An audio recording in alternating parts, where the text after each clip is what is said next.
Good afternoon. Welcome to Brookings on this lovely, hot and humid Friday afternoon. My name is Danny Bahar, and I'm a Rubinstein Fellow here at the Global Economy and Development Program, and I'm here to introduce today's event in the quickest manner I can.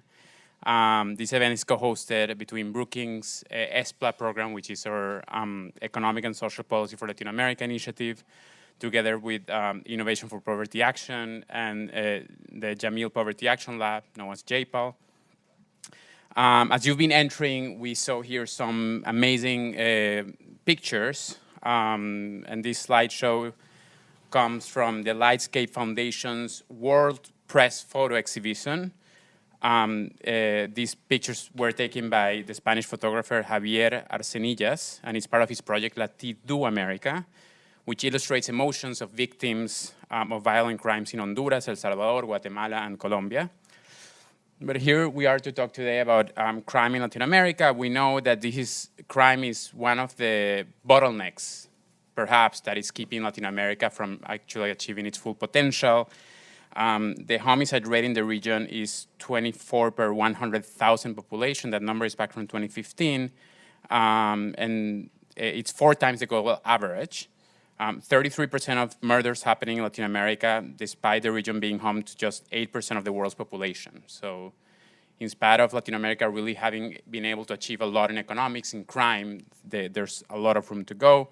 And this cost of this high crime are really high. It probably puts hurdles in economic growth, productivity. People often pay for their own private security. The public goods often are not enough to really protect their own citizens, so they're important costs. Some report by the IDB estimated that these costs amount to $260 billion each year, which is about 3.6% of GDP. To put this in context, this is, first of all, it's twice the average cost of crime for developed countries, and second, this figure matches roughly the amount of money devoted to infrastructure in the region. Anyway, so we're trying to learn best practices on how to deal with that. That's why we have this amazing panel of experts. And I'm here just to introduce you first to our moderator, who's Daniel Ortega. He's the Director of Impact Evaluation and Policy Learning at CAF, the Development Bank of Latin America. Most importantly, he's a non-resident fellow here with us at the Global Economy and Development Program at Brookings. And he's one of the top economists studying and researching crime in Latin America. So I'll let him present the speakers, and kick off the event. Thank you. Thank you, Danny.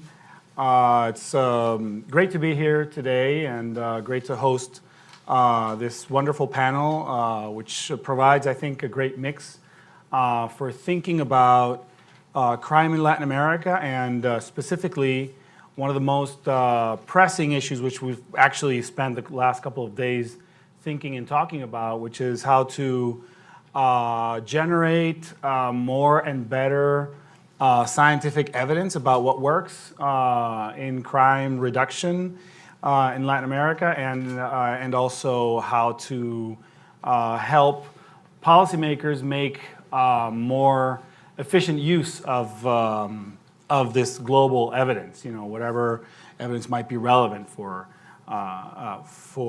the specific context. And so we have Daniel Mejia, who is currently Director of Public Policy and Strategic Affairs in the Attorney General's office in Colombia, and who was up until recently Secretary of Security in the city of Bogota, and in that context implemented a series of quite impressive impact evaluations of some of their initiatives. Chris Blattman is a world-known academic.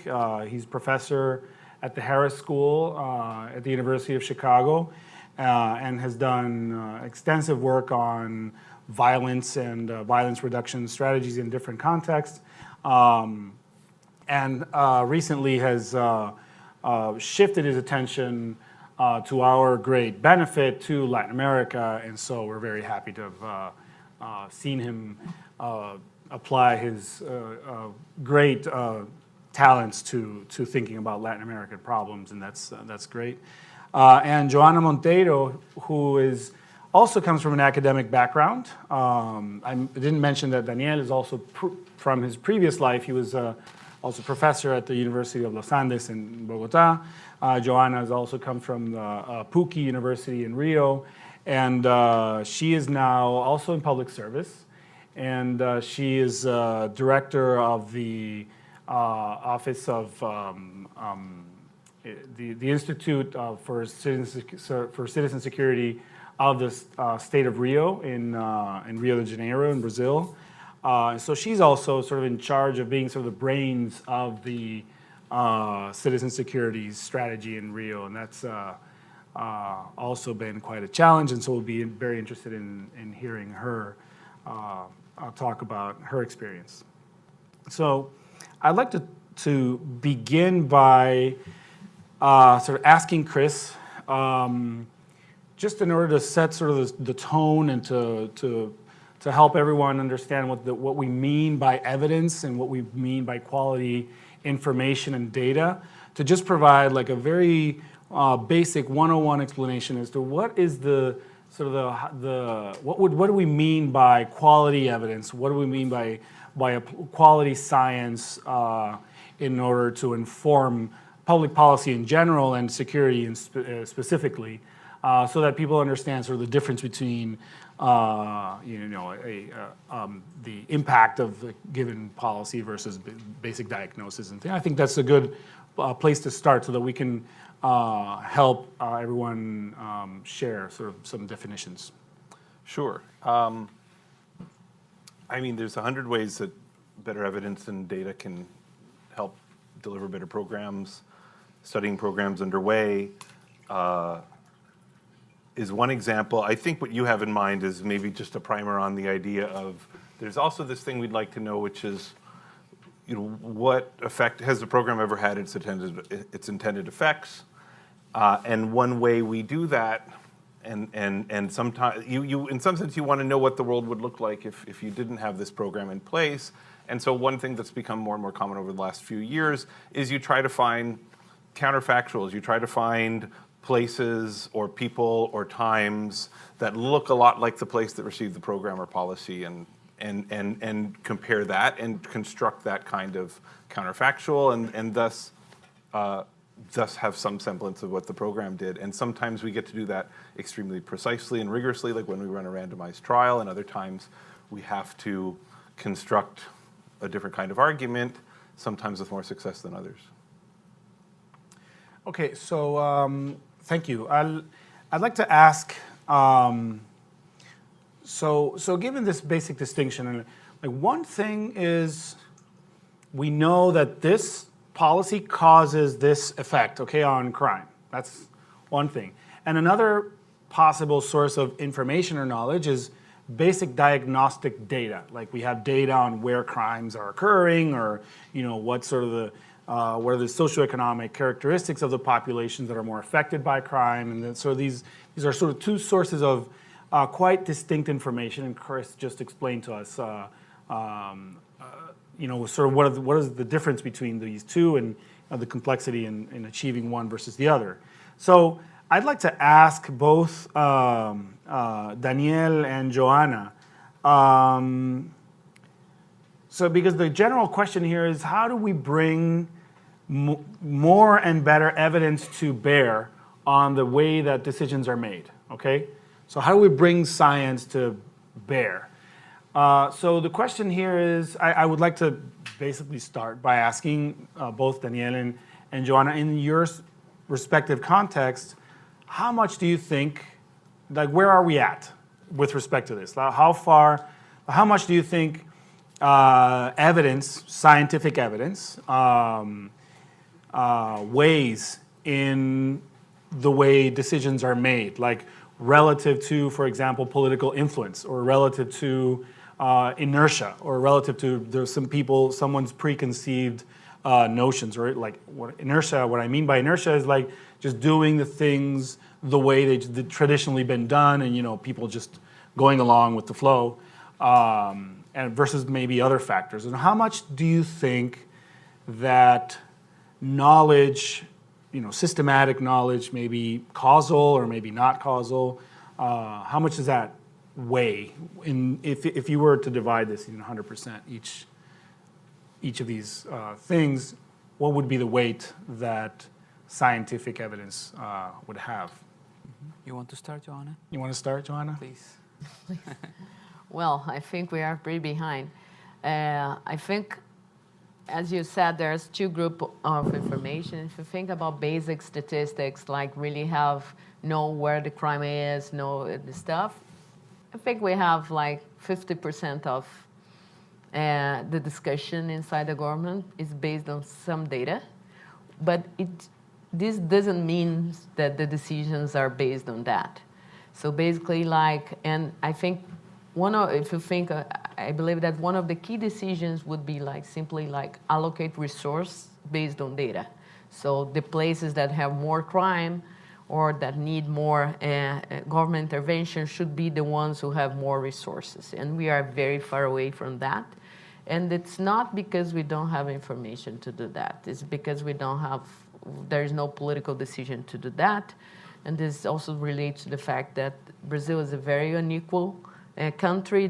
Rio de Janeiro is very unequal. So basically what you would need to reallocate resource towards more areas that are more prone to crime, you would need to take resources out from the rich areas. And nobody's willing to do that. So, but based on what you have, so I think that police deploy part of the resource based on hotspot analysis, for instance, but it's not all of the resources. Some of them are follows other rules.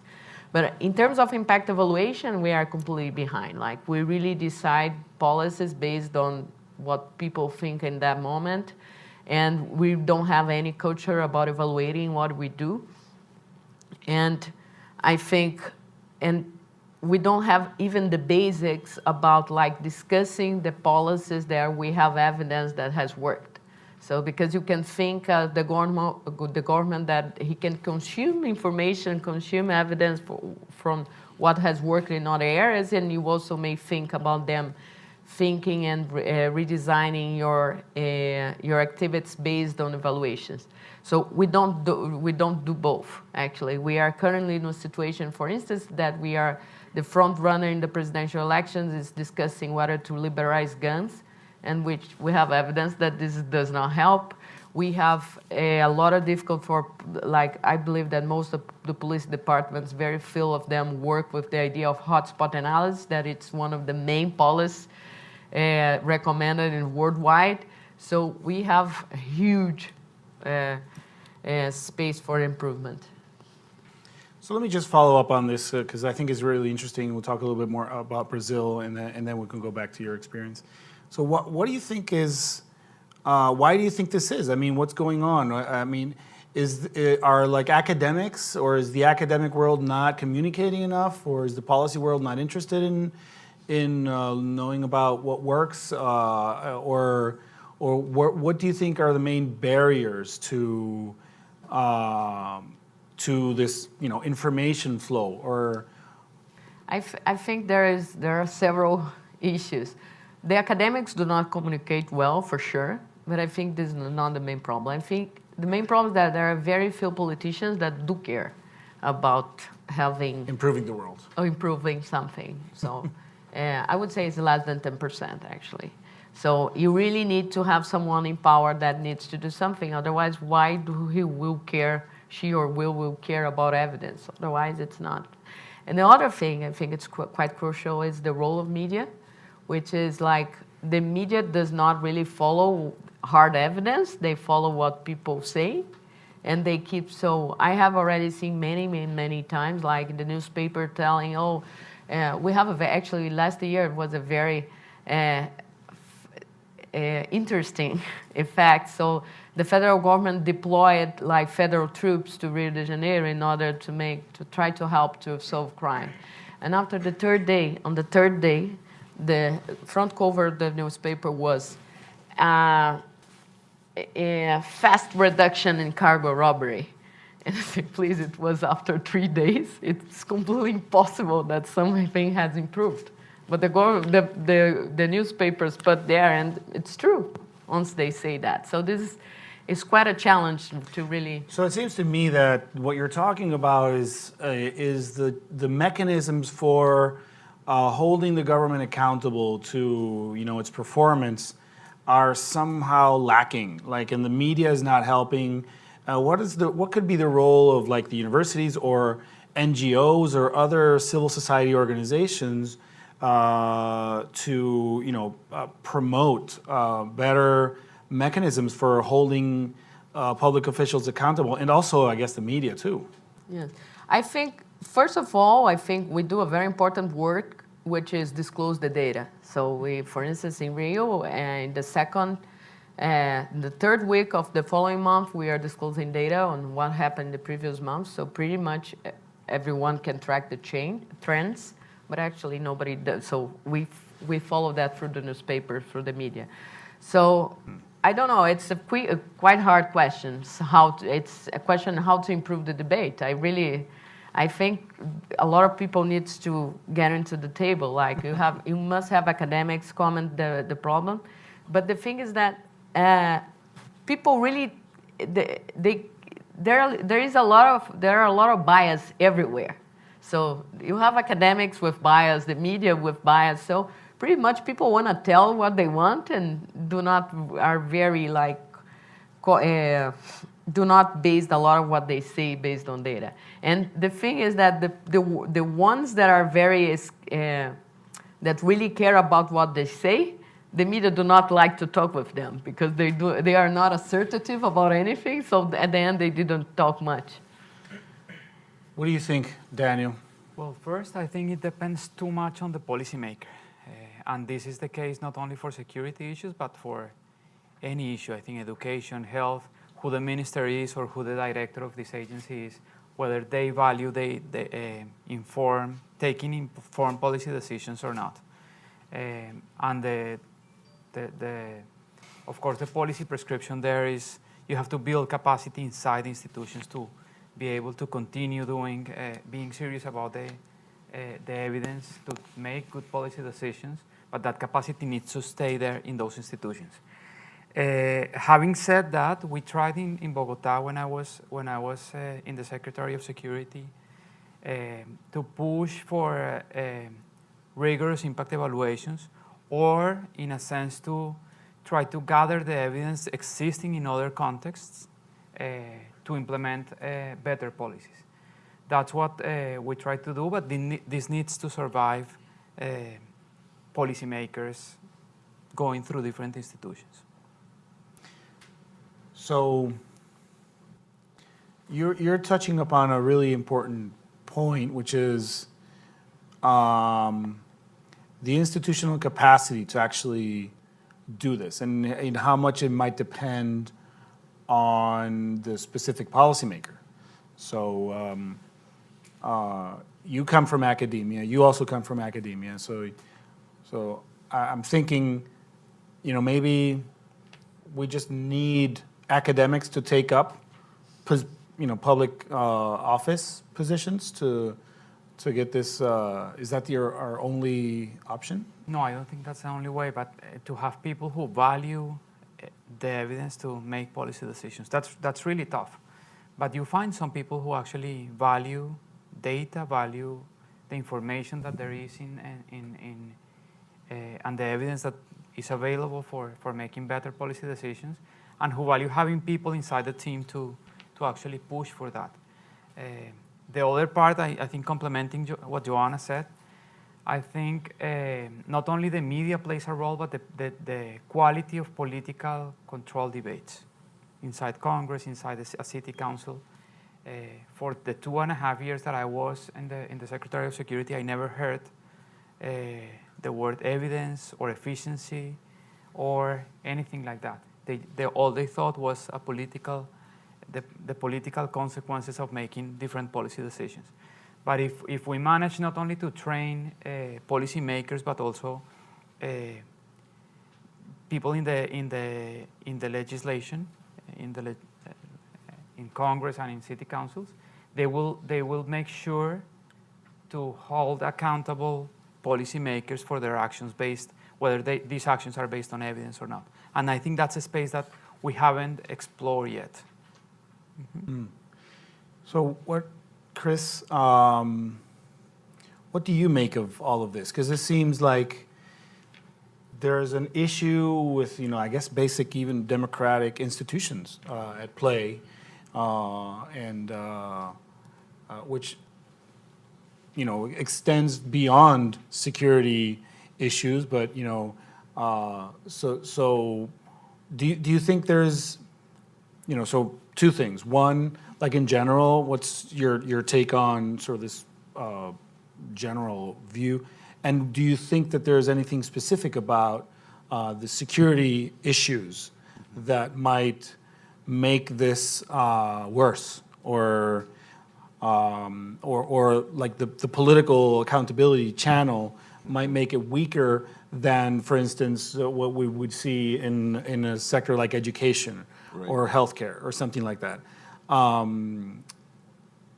So, I mean, the thing that sets security apart from a lot of other areas, and that I think brings more accountability, is the fact that there's typically the first and most basic data that any city will have on anything, I think, is homicide rates. And they can try to keep a lid on this, but I think it's difficult to conceal these. They're so visible, and so people try and succeed, but it's harder than usual. And so I think the seriousness with which the average person takes this issue, not just homicide, but lots of violent crime in general, leads there to be more accountability in this area than in an area like health or education, is my sense. And I don't know if it applies to Brazil or not, but certainly these strike me as the public agencies, whether it's the United States or developing countries that I've worked in, where I feel like there's more accountability to the numbers. Maybe not accountability to ideas, but there's certainly accountability to the numbers in a way that I don't see with schools or hospitals. So that gives me a little bit of hope for the security realm. Yeah. Coming from Venezuela, I don't feel so optimistic. Right. Well, there's an absence of political accountability there more than perhaps any place on the planet right now. So why don't you tell us a story about, why don't you tell us a success story, Joanna? Something that can give us hope about the use of, quality information, quality rigor in a decision on security policy. No, Is there any area of hope? Just get, I believe there are a lot of room for improvements, and the very, very big marginal benefits, actually. You may expect that, I believe there are a lot of people expect like major changes, but if you think there is small improvements can take place and give us a lot of improvements. So just to build on something that Chris just mentioned, I agree that I don't believe that any other area in the public sector has the level of accountability that the security area have. For instance, in Rio, we disclose monthly data about like 40 indicators. So at the establishment level, at the precinct level. So you will not find something similar to that in any other, in education, in health. What is impressive is the fact that the ideas do not flow, and people, I was discussing that before coming here. The political rants about improving the security area is huge. It's amazing how people do not really try to understand what really works. And I believe the reason it doesn't happen is that we are all the time working, doing emergencies. And most of the team are working to deal with the crisis that happened yesterday, that happened today. And this was the first things that struck me most when I was in the government. Like in Rio de Janeiro, there is a crisis every day, actually, and a big one every week. So basically, people are trying to, and in that sense, actually, we have too much accountability in the sense that people spend an incredible amount of time just answering to what are you going to do now that this event happened yesterday? And because we are doing that too much, we do not think in the medium term. So I think thinking what has been done in the past and what is the space of hope, we have actually a performance management system that was basically to do that. You simply tell the cops that, okay, in the medium, you're gonna need to compromise with these targets, and this is something you're gonna need to deliver in the medium run, in 6 months period, not today. And in addition to that, you tell them what's your priority. This is something that we don't do. Actually, we think that our problems is everything. Yeah. Most people believe that the priority is homicide, but it's not, because a lot of people that die are criminals and are involved in gangs. So a lot of people simply don't care. They are poor people. But so we have different priorities every day. A person who is on the streets, one day he's trying to reduce vehicles robberies, other pedestrian robberies, other bank robberies, and the other. So it's one emergency after another. So I think any incentiving system that tries to deal with that is very welcome. And we have tried that in the past. We actually, in Brazil, 8 different states have experienced systems like that, and I do think it's improved. Actually, because of systems like that, cops start to look at data to do criminal analysis and things like that. The challenge is that we don't see that. This is not tangible in the sense that you do not build a police station, do not build anything, which means that it's very easy to dismantle, and this is what happened. So, for instance, we have in another state of Brazil, Pernambuco, a very strong management system that was managed by the governor. Once the governor left, the system was completely dismantled, and the one who got in, who stepped in, he kept saying, oh, it's the same, but it was not the same. The design was completely disrupted.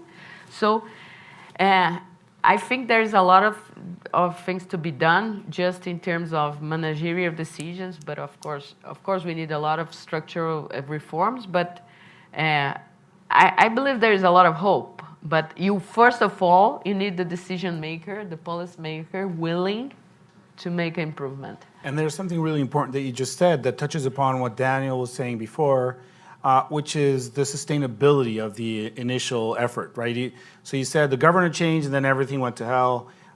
So what does it take, Daniel, to, in your experience, how can you make this kind of effort, this kind of initiative, how can you make it sustainable?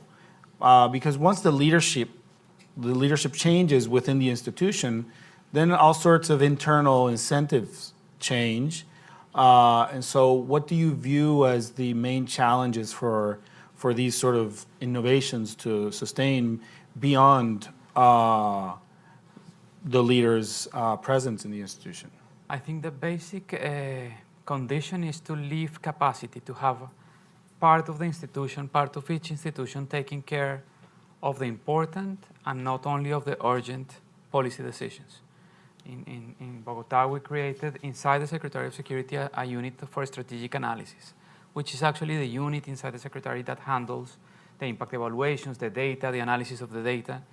And second, not to give them any assignment on urgent things, so that they can focus on the medium and long-term objectives, have a clear north of where we are going with a security policy that is comprehensive, that we spent almost a year constructing a comprehensive security policy that had not only control policies, but also prevention and justice. And you have to have people that are only thinking about the medium term of the policy, and not, because as Joanna said, every day in a big city you have a girl who is raped and killed, and someone who is killed in a bar, people who are lost because they are just partying, or they are really lost or kidnapped. But you should not lose the focus of the north or of the medium term of the policy decisions that you're making. So do you have any thoughts on this, Chris? Maybe I guess it's. I mean, you could say no.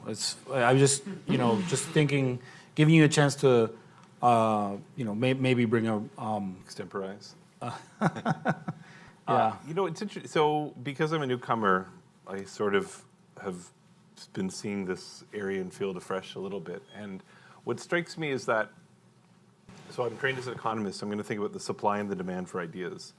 And the supply is interesting in the crime and security world. The supply is very personalized. So there's some ideas that are associated with individuals, and those individuals carry that torch and have been carrying that torch for 20 years. And so it's impossible to separate violence interruption, this idea of violence interruption in an organization like Cure Violence from its crusading founder, Gary Slutkin. And it's impossible to separate hotspots policing from a couple of large city police chiefs, but also from people like Anthony Braga or David Weisberg. It's hard to separate broken windows from and disorder policing from, now I'm forgetting this New York police chief's name, someone might remind me. Breton. Exactly. William Breton. It's hard to separate the idea of focused deterrence, meaning targeting the people who are killing, the homicide makers, and threatening them with legal action in a very focused way without David Kennedy. And so you have this, on the supply side, you have these individuals who for 20 years, sometimes with evidence, sometimes without, usually with something because they are academics, crusading. And then on the demand side, there seems to be a thirst in a lot of cities for an off-the-shelf solution. And so there's a lot of popularity. And that's partly because there's these crusaders who are very good at getting their idea out. And they're thoughtful, and they're often, I think, in most cases, they're good ideas. They also have a set of police chiefs or police departments who are in some sense ambassadors for their ideas and have legitimated it. And so there's a policymaker, it's great if you can get a professor of economics for your secretary of security of a large city with this kind of group, but if you're, that's not the audience I'm worried about. There's the demand side from the police chiefs and the secretaries of security without that kind of capacity and background. And so those off-the-shelf, big picture ideas are also, I think, easier to sell to their police forces and easier to sell to their publics. And so if you think this is true, then and you're looking for short-term, straightforward solutions, trying to subsidize the creation of innovative, glamorous ideas with crusading figures isn't a terrible model. Because if you think that the job that you could do in 5 years is replace bad policies with less bad policies, Yeah. then that would be something. Well, but it seems that, and perhaps, recent work that we've sort of done on focused, policing is a good example as on, one sort of generally accepted, common knowledge idea that once studied in detail in a specific context, all of a sudden provides some nuance to the original idea. So so how do you handle the risk of a crusading idea with its non-generalizability to specific context? You mean what if we? Like, what if we have people there's something crusading? Are you saying what if some of the crusaders are wrong, or what if we crusade with a new idea based on insufficient evidence and it is probably wrong? Or maybe right for some context, but not right for every context, and we still crusade. Well, you're talking about the 15-year plan. I'm talking about the 3-year. That's why I said we're replacing bad with less bad. So I guess, well, actually, here's a good example. So it's one thing to march into Bogota with a new policing strategy and intensify the police. And then another thing, and I walked into Bogota and didn't know a lot about Bogota, but knew enough and learned enough that I felt comfortable that this was like a reasonable approach. And in contrast, I walked into Medellin along the same time, which is the second city of Colombia. And it was clearly infinitely different and more complex. And Medellin is a city where there are roughly a dozen very powerful mafia-like organizations called razones, and and about between 150 and 300 very powerful street gangs called combos. And where the chief problem is how can the city and how can the state exercise the monopoly of violence again? Because these are not only extremely powerful criminal organizations, but they actually govern many of their communities. And it was clear that, the cupboard is bare. Nobody has the first idea of how to go after this other than just arresting capos. And so it required just slowing down and really figuring it out. And so to some extent, you always have to adapt. But I think there are going to, if you could come up with a set of solutions that seem to work against organized crime, of which there really aren't any yet, that I know of, I think you could start to export those and test those in a context, and quickly if they're working or not. But otherwise, there's a lot of cities where that's not the case, and I feel like there's probably some generalizable rules and principles that you can draw. Okay, so we've been talking about sort of more institutional factors on, what kinds of institutions and what kinds of aspects of institutions lead to more frequent and better use of scientific evidence or just basic data in the decision-making process on security. So it's clearly a very complex situation. The outlook is a little bit murky, but from your experience, both from your academic work, and this applies to every one of you, and your policymaking experience, what would you think? Would you feel confident saying, okay, these are going to be the 2 or 3 ideas that I'm going to crusade in my specific context with, and maybe, of course, responsibly, right? Trying to maybe test in whenever possible, trying to create the deepest possible knowledge footprint that you can while doing it. But you have to make a decision. Daniel has been in this position exactly, so he comes into this office and he's like, okay, now we have to deal with all these emergencies that Joanna was talking about. How do we deal with all these emergencies? How do you prioritize? Do you have like a set of 2 or 3 tools that you'd say these are my my go-to tools while I figure out what to do? Setting up priorities, I think that's the answer. Is having 2 or 3 or 4, no more priorities, push them very hardly, and not letting the urgent things take over the important things. Urgent things, you're gonna have, every day you're gonna have an urgency. And you have to face it and you have to solve the problem. But if you have a clear idea of what you want to leave after you finish your term, I think you push a few things that you really want to achieve. Right, so it depends on the diagnosis. That's what you're saying. Right. So let's suppose that you're coming into context where the criminal reality is basically one of a number of organized crime groups that are, dominate the landscape. Okay, so I know I'm pushing a little bit, I'm pushing you to say something, without any scientific base, which is fine. But what would you do? Like, how do you so it's clearly, you come into this context, it's mostly gang dominated. Clearly it's going to be in your top 3. What are your tools to deal with that?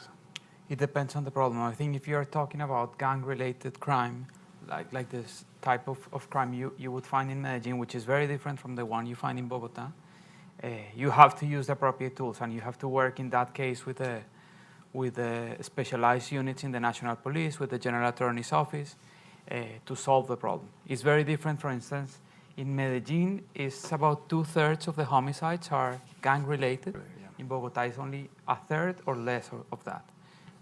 The rest is what we call the intolerance homicides. People fighting after they get drunk, and the tools that you need to use to confront the different problems are completely different. maybe for the type of homicides that you have that we have in Bogota, you have to use a lot more community-oriented policing, preventive measures.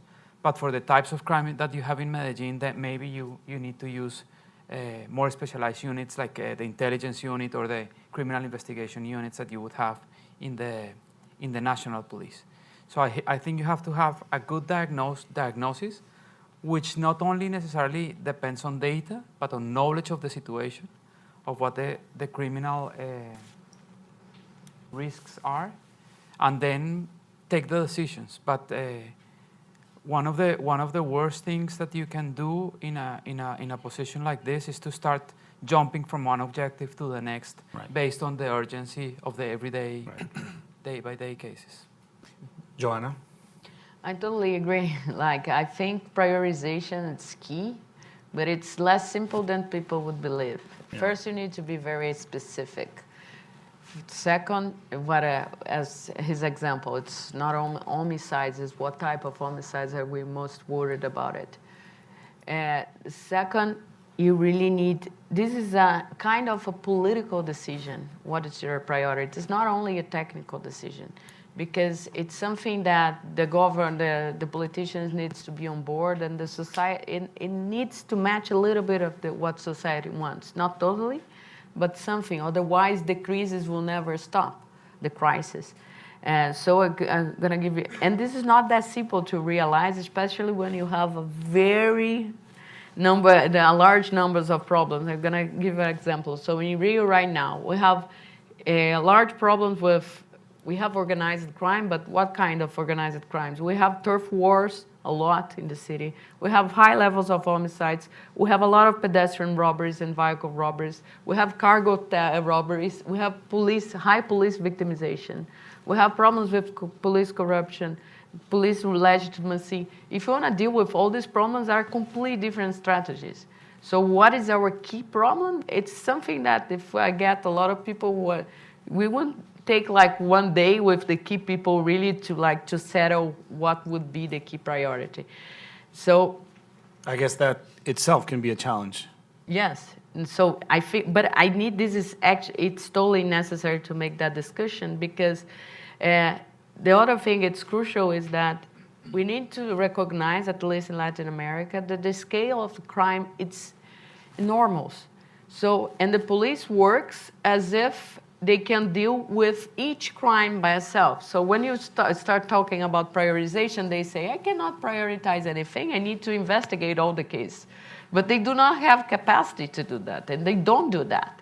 So they can open all the cases, but the speed they work on each case varies by prioritization, which is they cannot be explicitly, but there is some implicit prioritization. Most of the time it's made by the media, so many cases that I receive a lot of public attention, they are solved with more speed than others. So this is crucial, and the second thing is to recognize that the resources are scarce, and this is not going to change.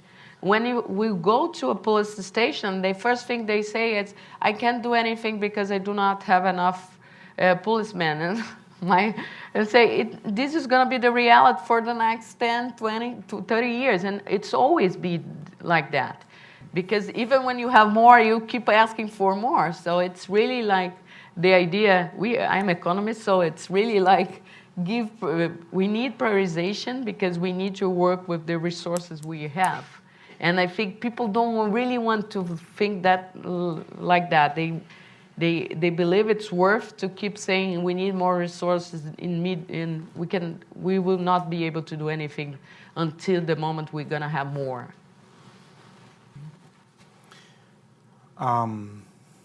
Do you want to add to that, Chris? I guess the message, at least to me, it sounds like, the specific toolbox will depend on the specific circumstance, and you need to prioritize and then draw from the best available. So that seems kind of reasonable, of course.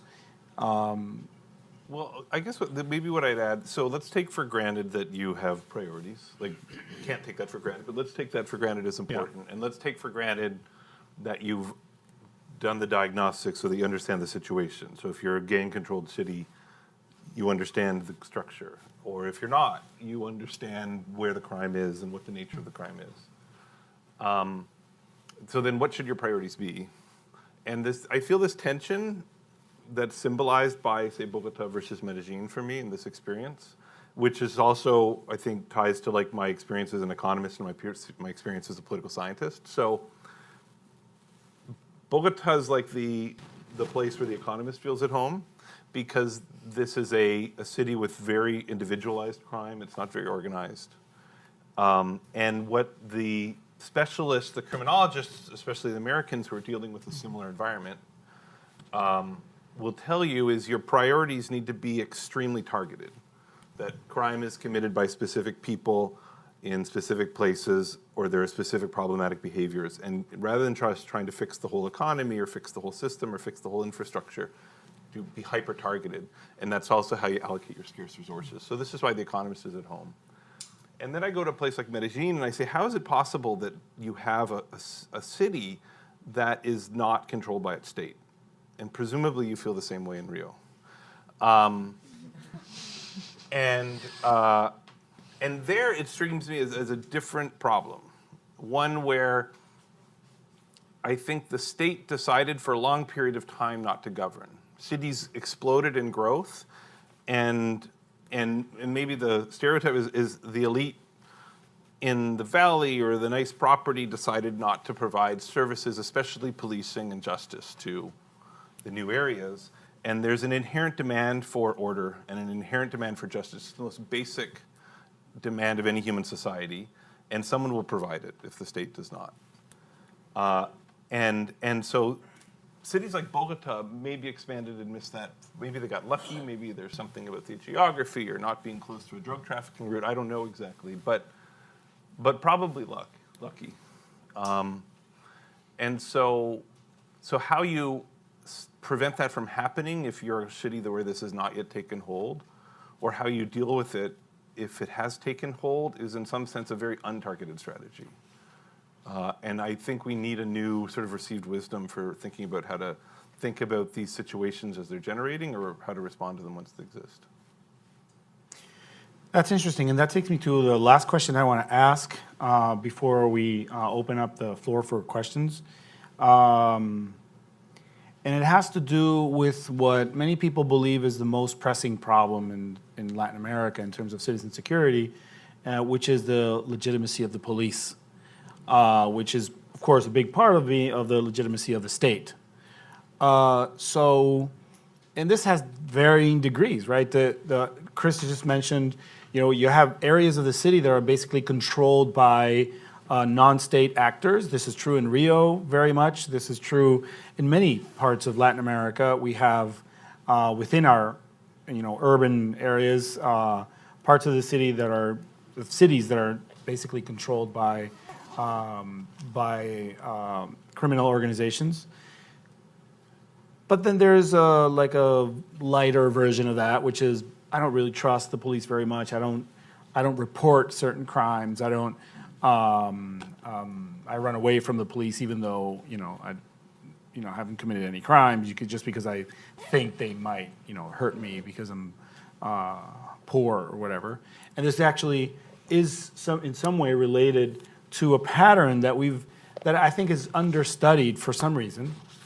But I think is very much there. Every time we've looked at this pattern in different places, we see wherever we can establish a correlation between socioeconomic status and public service provision in the form of policing services, we actually see that richer areas have a higher police presence than poorer areas per capita. This is true in everywhere we've looked at it in Latin America. And I think it sort of is somewhat related to this issue. And I wonder what you think about this issue, because it's certainly a priority. So if you come into a place and you say, this is something I want to place a priority on, but then it's not going to get you to attend the urgent facts, the urgent aspects of the security situation in any clear way. I mean, maybe it does. My perception is that, let's think about legitimacy, and so let's train police better. Let's give them different incentives, or let's do different selection process. I don't know. To improve the relationship between the police and citizens, or improve their capacity to control, which is somewhat different. So how do we, like in the case of Rio, it's always been sort of a case where everyone looks at Rio for a long time and said, oh man, this seems to be a really big problem. Trust in the police in Rio is super low, one of the lowest in the region. So how does this fit in? Like prioritizing longer term issues with the emergencies that you face? I think to work to improve police legitimacy is not necessarily a long-term Okay. Good. investment. Actually, you can find out like results of course, if you think about training, selecting different, this will take a while, but if you are thinking about have some type of control about abuse of force or corruption, you can have pretty fast results. Yeah. But I think the key thing is to recognize the problem, like that this is crucial, as I'm thinking what Chris just said, that actually one of our problems that the state didn't refuse its role of providing order. And this is very structural. So actually one of the key discussions that there is in Rio among the scholars is whether we must start with police reform there. Some people support the idea that before you reform the police in Rio, there's nothing that can be done, because this is the basics of the problem. And other people support that this is very hard. We're going to spend the rest of our life waiting for that, so let's do other marginal benefits, marginal interventions. So I think this relates back to the point is that we really need to discuss what is our priority and what is the root causes of our problem, because if it's really the lack of the state, police legitimacy, it's in its roots, and we really gonna need to address that. In that case, it's really corruption and abuse of force. So this is something that, of course, you need to have a lot of training, but there are stuff that we can be done with internal affairs that controls this. But it's very, very hard in political terms. So we really need to be sure that this is the way to go, and this is crucial for the success of any policy. I think in this case, I would dare to say that one of the main reasons as for why Colombia has been successful in reducing the levels of violence is the support and the degree of professionalism of the police force. Mm-hmm. That started 30 years ago by cleaning the police, the high-rank officers from any corruption scandal.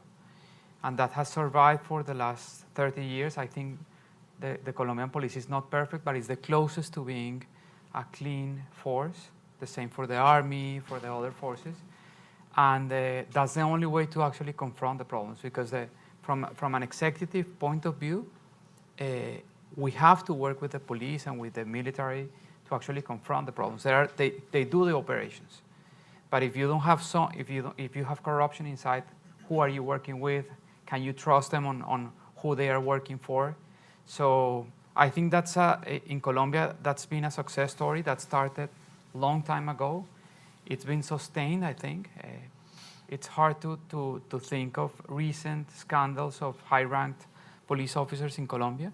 You have corruption at the very low-rank levels, but we don't have those scandals that we used to see in the 80s or 70s in Colombia. And that's a political will of people who have taken the difficult decisions to take out of the force of the police force generals or colonels who have been involved in corruption scandals. And that's the only way to actually confront the types of crimes or the types of violence that Colombia has confronted for the last 30 or 40 years, to have a clean police and armed forces. So the twist of this question for Chris is, what are the determinants of state building? Oh my goodness. Well, there's three. Easy. It's very simple. Gosh. I don't know. Yeah, I can't say I have not cracked that nut. I'm sorry to say. In fact, the optimism which you both express, like about the ability to clean up police, is not an optimism. Not knowing anything that I would have shared. So I'm now more optimistic. I live in a city, Chicago, which where the police enjoy a slightly better reputation than in Rio, but where corruption and legitimacy are really deeply set problems, and so this makes me a little bit more hopeful about the next 10 years. Okay, thank you. Okay, so we're gonna open up for questions or comments from the audience.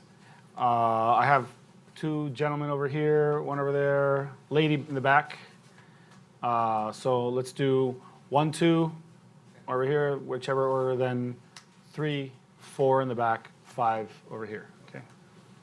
Thanks for the panel, the interesting conversation.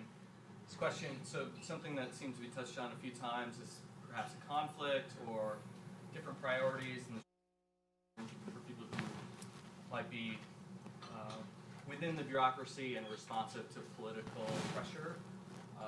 And I'm wondering if there's any thoughts on, in considering the diversity of criminal justice or structures around the world, what is the proper level of political influence? I think in DC there's an interesting thing where the prosecutors aren't really responsive to the voters because it's a federally run prosecution system for at least most crimes. Are there systems that would work better, either being more removed from the political process, but at the same time potentially risking even greater pushback from voters who now have no say? Any thoughts on that? Okay. Why don't we do this? Why don't we take a couple of questions and then, is that okay? We'll take another one here. This mic is not working. Well, why don't we do this one and then we'll get that mic. She has a microphone. Okay. Oh, so we do the back, and then when you get a properly functioning mic, then you get your question. It's not working in there. That's not working either. You'll just have to speak up. I can speak very loudly. Hopefully this is okay. Marilyn Shapley with Mercy Corps. Really appreciate the conversation. Going back to the beginning of the conversation, it sounds like data analysis has led to a decrease in violence, or could be a part of that in terms of specifically Colombia is looking at addressing these issues. If that is the case, we were hoping to hear a little bit more about how the international community can help other countries start to improve their data analysis around crime and urban violence. In particular, we're working in Guatemala in partnership with the government of Guatemala to start to track national violence and analyze crime. So any best practices that you can share on that front would be appreciated. Okay, then we have this third question over here, and then we'll take some answers and here. Hi, my name's Daniel. I'm a graduate student. So this is a two-part question.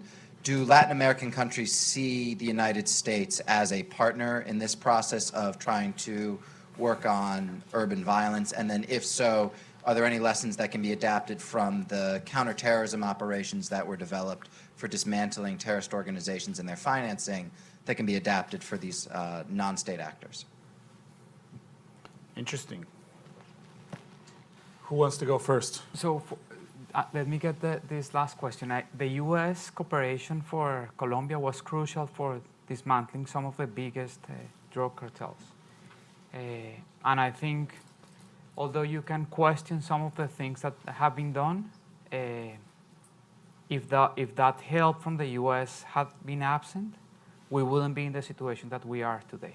I mean, we've been able to reduce the levels of violence from a homicide rate which reached 72 in 1993 to now a homicide rate which is around 23, less than a third. Nationwide. In Medellin, it comes from more than 300 to something like 25. So it's a huge decrease, and that's, of course, we would love if that was faster, but that's fast enough to call it a success story, I think. And many of the things that have been in Colombia, we've been able to implement is in part a result of the joint work with the U.S. I think we have to be clear on this. And I'm using this to answer the point of the lady in the back. I think a success story in Colombia is, and I'm not sure if I'm going out of the way with this answer, is we've been talking about evidence and evidence-based policy decisions and impact evaluations and all this, but this is impossible to do without good data. And a success story in Colombia has been to build good data on crime, on violence, and I think I wouldn't be wrong to say that Colombia has the best crime data and the best data on violence that is in Latin America in general. And that has allowed us to take more informed on the data policy decisions. And that's, I think, a success story. There was a political willingness to actually invest in data sets, in collecting, in the collection methods, and this was really important for Colombia to actually make the right decisions at the right time. Chris, Joanna? No, I just want to answer the question, the data, what can be done. I think I was very pessimistic in the role of data. Actually, I think we need political will to take decisions, but based on data. But like the simple fact of disclosing data is quite powerful, because politicians cannot tell the story that they want. At least you disclose the information, and at least they cannot tell, oh, I decreased the crime trends were that rather than that, because the data is there, everybody can check. So I think the lessons really, you need to have some office in the government dedicated to build the data and to disclose that in a regular manner. If you do that, it's the first step to do all the rest. Without this, we cannot to have informed decisions. Chris? I don't have a lot of expertise on those questions, so we should just get other questions maybe. Okay. There's the gentleman over here, and then over here. Well, I'll get to you next. Yeah. Thank you very much. Alexander Kravitz. I'm a former Salvadoran government official. I have two questions, probably for Professor. I think implicit in this prioritization question is that some things are not going to get done, right? And so I'd be curious, in the examples that you cited for Rio, the organized crime, the stealing of cargo, you listed like 5 different ones. I'm wondering if you could just walk us through, like, okay, which were, or a hypothetical example of these are the 5 top categories of crime, and we selected that we're going to prioritize on these 2 and why, and kind of what's the sort of the pros and cons. And then the second question is about, let's say, educating the public about crime and violence prevention, so that when you talk about, like everybody can check the data, I mean, it goes a little bit beyond, just, inflation rate was, 2.3, and everybody, let's say, gets it, or most people get it. I mean, it's more complex than that. In order to help build, kind of a generalized support that would prevent the governor from changing, and then the example that you cited, and then everything kind of changes after he leaves. Thank you. Gentleman back here. My name is AJ from the University of Maryland. Just a quick question for Chris about the transferability of your previous experiences and studies, whether it's in Liberia or elsewhere. Can you just clarify the extent to which what you're seeing in Colombia or Latin America more broadly are transferable from lessons what you found to be unique or not unique about the Latin American problem set. Did we have someone way in the back? No. Well, yes. Way far in the back. Thank you. My name is Marius Ginch. I'm a Fulbright scholar at GW, and I have a basic question, I may say. How do you define security first? Because you've used security as meaning public safety, meaning criminality, organized violence, disorganized violence. What do you consider as security, and to what level of analysis? Do you focus only on security at community level, individual level? What is the focus? Thank you. Wow. Yeah, that's a deep question. Yeah. I'll think about that. That's like, I don't know. So let's give this to Joanna, because I think the main question was focused on you. I will skip the question about security. Yeah, It's well, a difficult one, we actually. can attempt Yeah. a response. Okay, We'll so provide something. I think this is a very good question. So first, what is the priority? Well, I can give you my opinion, but I think this must be socially constructed. But I think it's not, somehow it's not that there are some crimes that nobody's gonna care about it, but you may think about different institutions having different priorities. I'm gonna give you an example. For instance, in Rio, the military police is responsible for patrolling the streets. They spend an incredible amount of time dealing with turf wars, which is when one gang decides to start a gunfight with another. The capacity of the main institution of the state that deal with that is the military police. What they do, they go into the slums and try to control the situation. It's completely inefficient. This is only increasing even more the violence, and they cannot really avoid this, diminish this conflict. We need to, you need another type of approach to be able to redo. It's not easy at all. But if the police is doing that, the military police, it's not doing patrolling, the basic patrolling. And this is actually one of the problems of Rio, that the police actually forgot about doing basic patrolling, the pedestrian robbery, take care about pedestrian robberies and vehicle robberies and property crime in general, which they are the most important institution to do that.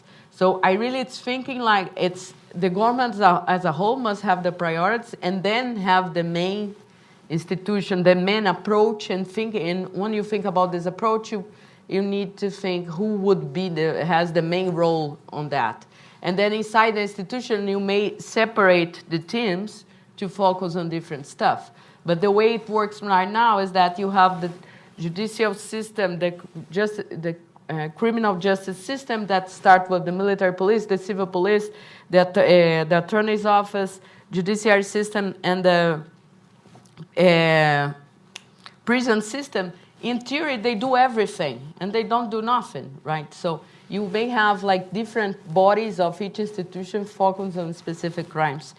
And about how to inform data, I think it's pretty easy to inform crime records. This at least say, for instance, we are in Rio under a federal intervention in the security area. So the president cannot say this was enacted by the president. The president cannot tell what he wants about it, because we have crime records telling how much the numbers decreased or increased. But it's much harder to inform about the causes of increases of crime trends. And it's difficult because we don't have a lot of data on what has happened, what the police did, what the attorney's office did, but also because in terms of statistical analysis, it's quite difficult in terms of methodology to really understand the impact of each policy and to really need the counterfactual, you need impact assessment, so it's much more harder. But I'm saying that at least the basic trends, I think, must be common knowledge. And even if you may have websites it's very easy to get information, but at least the media can go there and check and do not rely only on the politician telling what's going on. Okay, thank you. Chris, do you want to talk about Liberia and Latin America, Sure. Well, first I'll tackle the last the question. security? So, in times like this, a nice rule of thumb is I just fall back on Amartya Sen and I think about capabilities and freedoms, and it's actually a very useful orienting point for just thinking about anything in political or economic development for me.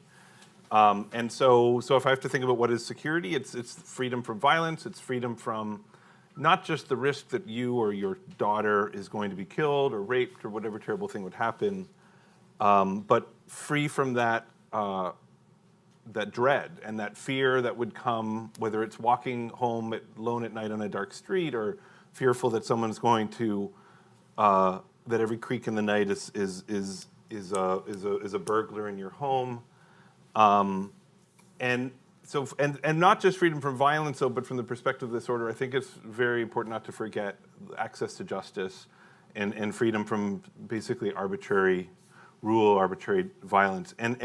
And quite honestly, I think where the whole development apparatus has gone wrong in fragile states is to forget that that's primary, and to forget that, to think that to transfer the thing that they've been striving to do in stable countries, which is provide other freedoms, and this is why they provide health and education, and then to go to that place and transfer that and basically try to create a 20th century welfare state in a place that doesn't have a 14th century state. And so we actually don't root ourselves enough in what this means. And leads to a lot of bad policy in places that are weaker than Colombia, like Liberia. So Liberia is like northern Uganda, where I spent most of the last 10 years before working in Colombia. That area of West Africa and that area of Central Africa, say where Sudan and northern Uganda and the Democratic Republic of the Congo, the eastern areas, those are two of the most historically stateless regions on the planet. The criminals are very disorganized there. The state is very disorganized. Society is very disorganized. Everybody's disorganized. So it's actually it would be very easy to counter violence and criminality, except the capacity of the state and civil society actors is still very weak. I think there are generations or centuries of community and state organization that take time to develop, that, other parts of the continent, you'll see that, like Ethiopia, it's completely the opposite. And so going to a place where both the criminals or the rebels are strong and the state is strong was a completely new experience for me. And maybe the only thing that I carried over, I like to I good-naturedly tease my Colombian researcher friends that this availability of the world's best data, which is true, it's luxurious how much administrative, fabulous data there is, has made them lazy, or they've been spoiled. And so the hard work of when you confront something where often the thing you want to measure or the thing you want to understand, nobody has measured, it's inherently difficult to measure. You need to go out and do the hard work of collecting your own data, and that might be going to the prisons for 2 years to interview mafia and gang leaders, or it might be running a door-to-door survey. So from the perspective of evidence generating, I think to take this to the next level in these stronger states with great data that's been a really useful skill. You had to do that. There's no data in these parts of Africa that I was working in, and so you had to create it. And that's also true in a lot of these insecure contexts. Okay, the lady over here, then the gentleman in black shirt. You have two questions here. Oh, here? Sorry. I'll get you next. I have a question for Daniel Mejia. I've worked as an analyst and a reporter in Mexico and Central America for many years, and also back in the 90s in Colombia. And Colombia is often cited, as you well know, as you pointed out, as a success story, particularly as we look at Mexico right now, which is in the middle of violence that just keeps on increasing and doesn't go away. One of the lessons that a lot of people point to in Mexico is the negative effect of deploying the military. Now, Colombia would seem to suggest the opposite, that it was a combination of military and police work. So what can you say about whether military deployments actually weaken police and therefore make long-term solutions to violence harder, or whether there is a way to find the perfect balance so that you're actually going after perhaps the most egregious and brutal drug lords without provoking these horrible turf wars that we've seen in Mexico when you decapitate different cartels. I think you've had similar phenomenons in Colombia, but you've somehow managed to get out of at least the worst violence of the past. Over here. Thank you. I have a question for Joanna and one for Chris. Joanna, first, I'd like to hear, as a fellow Carioca, how would you reform the police, if you could? Easy question. Yeah, easy question. And specifically, the size, because the police forces in Brazil cover the whole state, which is a huge area, or the fact that you have a military police, how would you approach that? And for Chris, maybe a provocative question. What if there are off-the-shelves solutions? Thinking of ulcer, people thought that had to be lifestyle and all sorts of things, and coffee and diet, and then some guy discovered that it was actually because of a bacteria in your stomach, and that was an off-the-shelf solution, which is just antibiotics. And should we keep exploring the possibility that there could be very easy solutions for these things that we just haven't reached yet? Thank you. Okay, I'll give the chance to Danielle to answer. So to answer your question, I think it's a matter of, as you said, finding the right balance. And let me give you an example of this. Many times during my term in the Secretary of Security, we have Bogota, among the 17 metropolitan police force, the metropolitan polices that we have in Colombia, Bogota has the lowest number of police per capita, of policemen per capita. And one of the things that after waves of crimes in the public transportation system, and this has to do with political influence as well, was to say militarize the city and militarize the public bus system. And that might be very effective for public communications. You are doing something, but that might get you into a lot of trouble. So it's a matter of using the resources, the right resources for the right problems. I think Colombia, in a sense, used the combination of the use of intelligence from the police and joint operations between the army and the police was crucial for dismantling drug cartels. But it's a mistake, I think, and I told this to many politicians in Bogota that tried to convince me that one way of solving the lack of police resources was to use the army, was to restrict ourselves from doing this. Even if we had a lack of policemen in Bogota, we never resorted to the army to solve the problems. And I think we were correct in doing so. But that doesn't mean that you have to have joint operations for certain type of things outside or in the countryside. And I think those have been successful so far. I think the examples that we have in the region for military operations in urban areas have been a huge mistake. We had one in Medellin a few decades ago, I think. The case of Mexico has been a mistake to use the army to do operations inside in a urban context. And you have to resort on the police, and knowing that you have scarce resources within the police, but you have to work with them. Well, not very successfully in the rural areas in Mexico. That's right. Going up both urban and rural areas, and especially actually in areas where you've had these operations. Okay. I just wanted to add like two thoughts, maybe questions to see if you agree. But one is just, I think there's a tendency to, like the Mexico-Colombia case is a great comparison because you see similar strategies pursued and different outcomes. I think it's really important, I think, to emphasize how uncertain and probabilistic a lot of strategies are. And so the right strategy can still fail very often, and there's just a lot of unpredictability. And that's what partly makes these kinds of policies so difficult. There's so few opportunities to quote unquote experiment.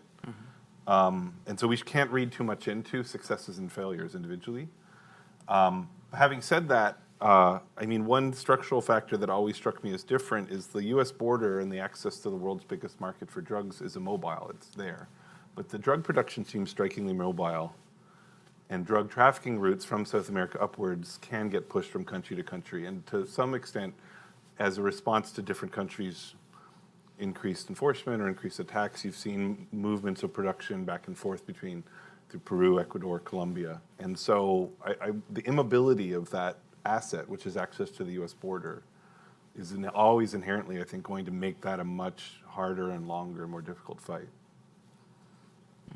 But I've never been to Mexico, so you should just ignore everything I've just said.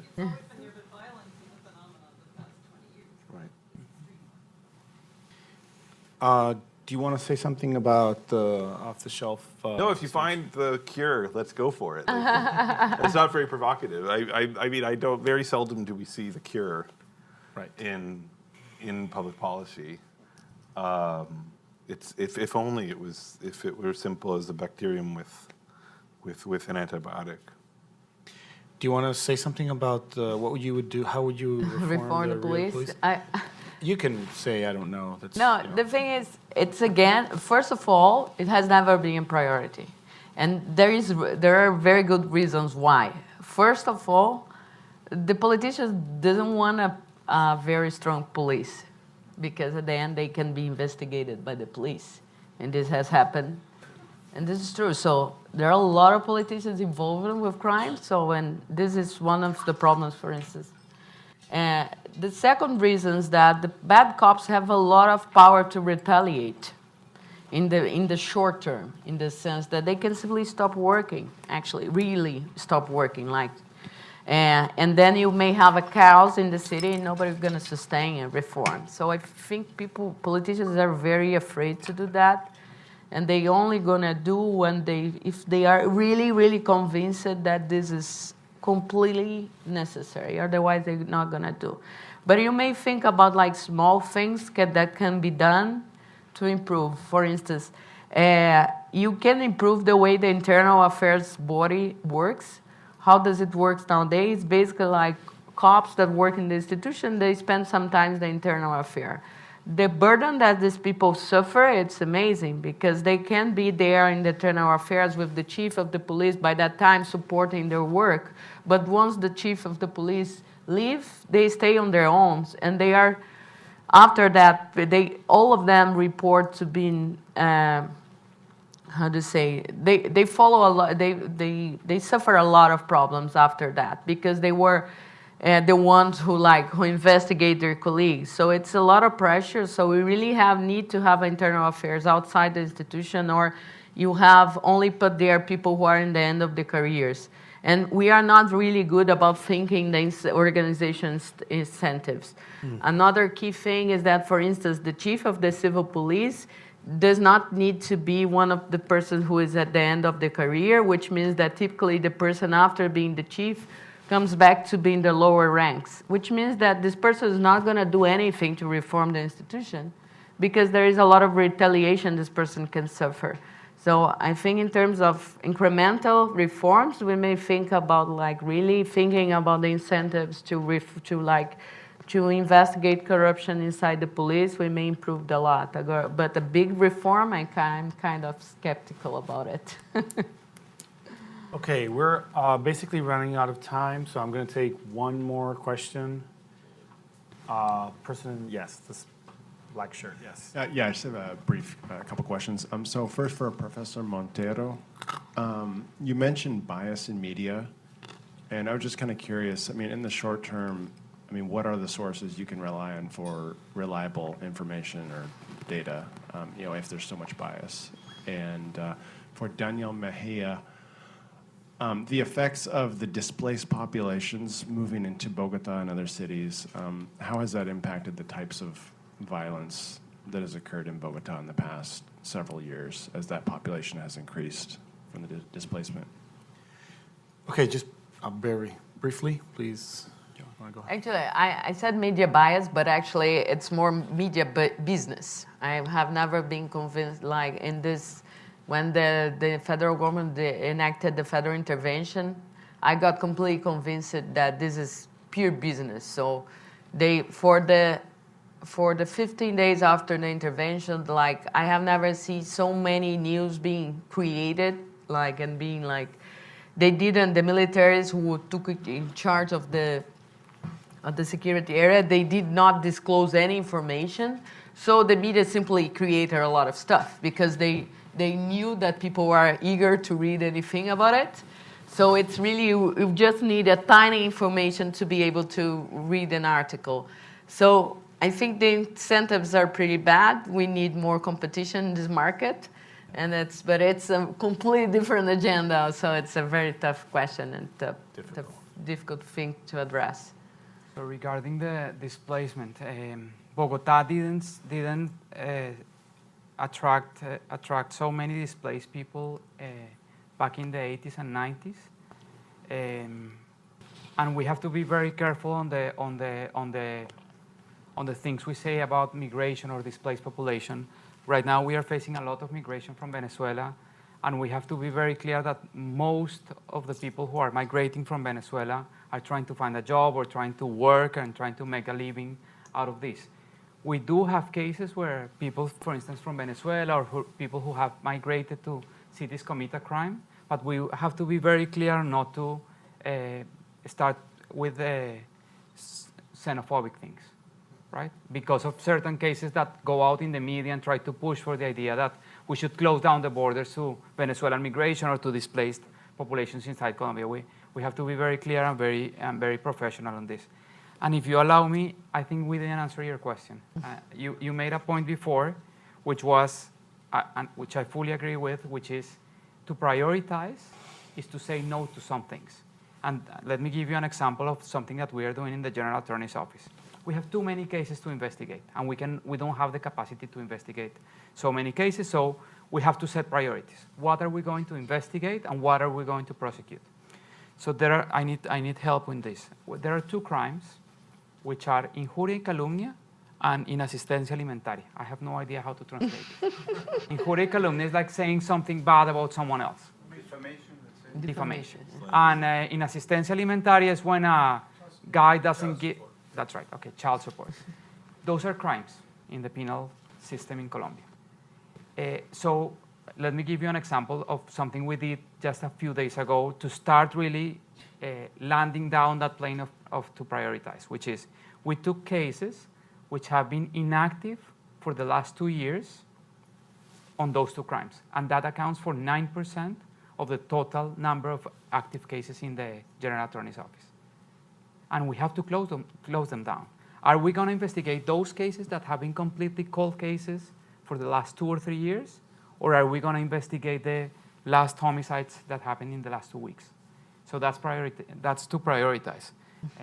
And we're going to start to prioritize when we really start closing those cases and putting those prosecutors to actually investigate recent and more harmful crimes in a sense. And that's, I think your point is crucial. Given the scarce resources that we have to prioritize, and to prioritize means to say no to some things that ideally we would like to investigate or to do something about, but we just cannot. Mm-hmm. Well, that's very interesting. Thank you very much to all of you for coming, and thank you to our panelists. I think that's it.